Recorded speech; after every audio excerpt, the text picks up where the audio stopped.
Sri Sri Anandamayi Mat ki Jai. There is an incident relating to this he-goat, which I heard from Kokuni Didi and Sri Birendra Chand Mukherjee. The incident is as follows. Once, Brain worshipped the image of Kali installed at Shahabag, being directed in a dream. Baba Bholanath officiated at this puja. Sri Sri Ma lay near the image of the goddess covered with a red cloth. For sacrificing at the puja, a he-goat was procured. When Biren Babu was wetting the billhook preparatory to the sacrifice, he had a finger gashed by the edge. On being informed of it by Kukuni Didi, Ma said, "Very good. You just bring some blood on a bay leaf." Didi brought some blood to Ma. She does not yet know what Ma did with it. After the puja, preparations were made for the goat sacrifice. Having dedicated the goat, Bholanath took up the billhook, ready to slay the goat. At this time, Ma suddenly came up and said, "This goat is not for sacrifice." Bholanath objected to it, but Ma passed the palm of her hand on the neck of the goat and then kept her hand across its neck. There could be no sacrifice. Then Ma bade Sri Ashutosh Chakravarti, the nephew of Bholanath, put on a red cloth, the same as Ma had so long been covered with while lying.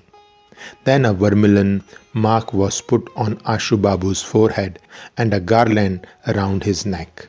Ma then directed him to take the goat on his lap. The goat was carried in a body to the field of Ramana and set loose there. Before setting it free, Sri Sri Ma put her blessed foot on its back.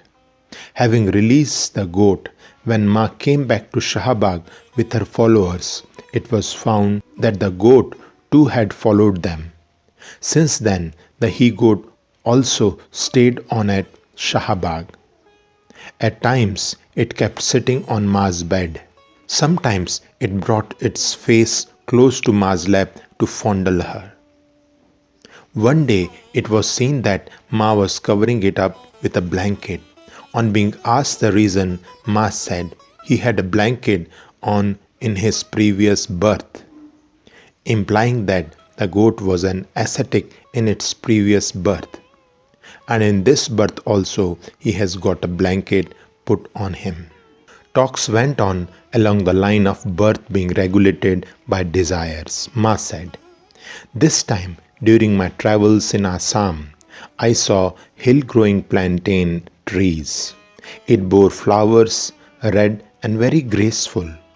Then some told me that these plantain trees bore only flowers and no fruit.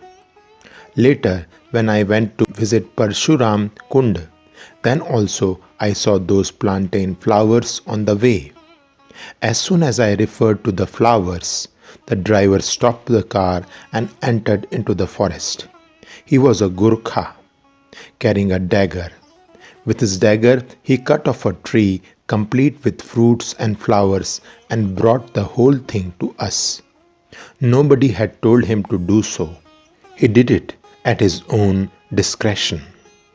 I had a desire to see the flowers at a close range. In a moment, my wish was fulfilled, and the doubts which I entertained before as to whether the tree bore fruits was also removed." Sachi Babu: Ma, your desire was easily fulfilled. But if we have a desire for these flowers, shall we have to be born in the forest for getting at them? Ma: Yes, strong desires give rise to complexes for tendencies, and one has to be born for their fulfillment. So I tell you to purge your desires of dross. Desires, if pure, are fulfilled automatically. So all works should be directed towards God. Sri Sri Anandamayi Mat ki Jai.